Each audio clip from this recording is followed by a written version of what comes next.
Allô Geneviève, ça va bien? Bonjour Sophie, ça va très bien toi? Ben, très bien, merci. Aujourd'hui, on a la chance de faire la dernière petite jasette avant l'été avec Geneviève Giasson, donc ancienne coordonnatrice générale de Comnagir, qui était là depuis donc les tout débuts de nos blogs, il y a déjà 5 ans. Fait que je suis contente de t'avoir avec nous aujourd'hui. Ben, moi aussi, puis d'autant plus que je suis contente en fait que nous blog ait 5 ans aussi, que nous blog ait parcouru tout ça, puis qu'on en soit à souligner ce 5e anniversaire. Ben, c'est clair. Moi aussi, dès le départ, comme blogueuse, je m'imaginais pas 5 ans plus tard, mais j'étais assez fière de ce qu'on a réussi à faire. Puis là, bon, aujourd'hui, on va un petit peu plus parler de ton retour à tes anciennes amours. Donc, après une vingtaine d'années dans le développement des territoires au Québec, tu es retournée en coopération internationale. Tu es aujourd'hui directrice générale de SUCO, donc un organisme de coopération.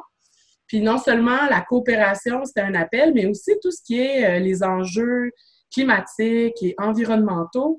Donc, je serais bien curieuse de savoir quelle perspective ça t'a amené de retourner dans du développement de territoires de collectivité, mais à l'international.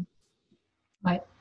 Ben, évidemment, c'est ça, la perspective internationale est très intéressante. Les enjeux qui concernent l'agriculture, hein, SUCO travaille en particulier sur la question d'assurer la viabilité des systèmes alimentaires. Donc, c'est sûr que les enjeux d'agriculture, les enjeux qui touchent les changements climatiques, l'adaptation, la résilience au changement climatique, la transition écologique qui permet de passer d'un mode de vie délétère à un mode de vie viable, ben toutes ces choses-là, c'est pas propre au pays du Sud, c'est pas propre au Québec, c'est mondial.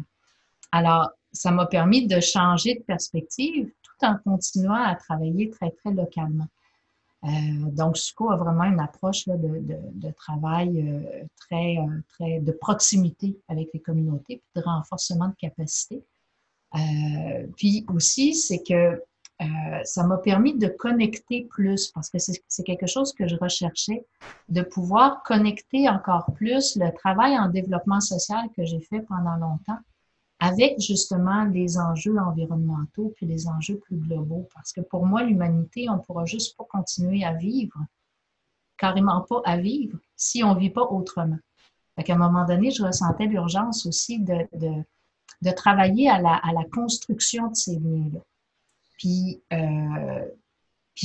de plus en plus, là aussi, je me demande ben, comment on assure, dans le fond, on facilite les mouvements sociaux qui permettent à la transition d'arriver, à la transition écologique de se faire. Puis ça, je pense que c'est juste en connectant des gens, des leaderships, des initiatives qui se prennent partout actuellement sur la planète. Puis, Il tu y a sais, des gens déjà, qui... Vas-y, déjà, tu portais ça beaucoup à Communagir, mais tu sais, des fois dans l'environnement social, les liens se faisaient pas toujours, mais je t'annonce que depuis les 6 dernières capsules, la question de la transition socio-écologique, elle est sur toutes les lèvres. Donc, tu sais, aujourd'hui, je pense qu'on voit les connexions de manière un peu différente. Fait que j'espère que ça te réjouit. ça me réjouit énormément. Et d'ailleurs, on n'aurait même pas besoin de dire socio-écologique, parce que c'est ça le principe de l'écologie. C'est l'humain dans son écosystème, puis c'est l'humain dans sa globalité, puis l'écosystème dans sa globalité. Là, on technocratise quand on parle de socio-écologique et qu'on ajoute un paquet d'autres choses derrière. Mais oui, ça me réjouit. Je pense qu'il faut absolument faire ces connexions-là parce que c'est ça, c'est des enjeux vitaux. Puis ce que je remarque beaucoup, puis qui me donne de l'énergie aussi, c'est que quelque part, la prise d'initiative, le changement, là, il vient du besoin. Puis ça, c'est un moteur puissant de besoin. Dans mon dernier billet, justement, je parlais de la situation dans les Andes, puis du leadership des jeunes quechua qui cherchent des solutions parce que dans les Andes, c'est un milieu extrêmement fragile, puis il y a entre autres beaucoup d'enjeux par rapport à l'eau, avec les glaciers qui fondent, mais aussi des événements extrêmes qui sont en train de se produire. Puis je voyais toute la force du leadership puis de l'énergie d'innovation qui venait de ce besoin-là.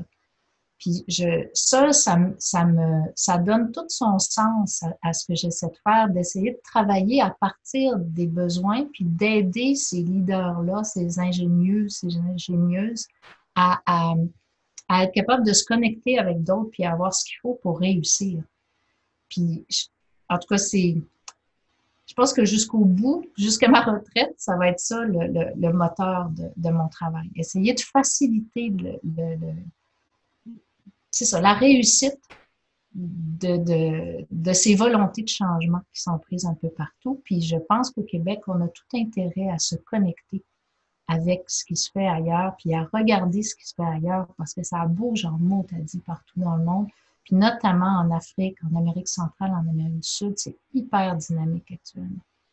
Oui, donc il y a beaucoup, tu sais, c'est quelque chose que tu m'as déjà dit, là, qu'on a quand même vraiment beaucoup à apprendre à sortir un peu là, de nos lunettes habituelles, puis d'aller voir ce qui se fait ailleurs, parce qu'en termes de transition écologique, il y a quelque chose de majeur qui se passe depuis longtemps là, dans les pays, là où SUCO intervient, mais plus généralement aussi au sud.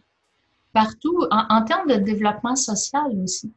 Okay. D'initiatives de gouvernance locale, au niveau de la gestion environnementale, c'est ça, de gouvernance inclusive. Il y a plein de choses qui se vivent un petit peu partout. Puis d'ailleurs, ce qui est intéressant, c'est qu'au Québec, mais en même temps, c'est des réseaux parallèles, mais il y a un foisonnement d'organismes qui travaillent en coopération au développement international, que ce soit sur des enjeux souvent des enjeux de pauvreté, des enjeux d'intégration, d'inclusion.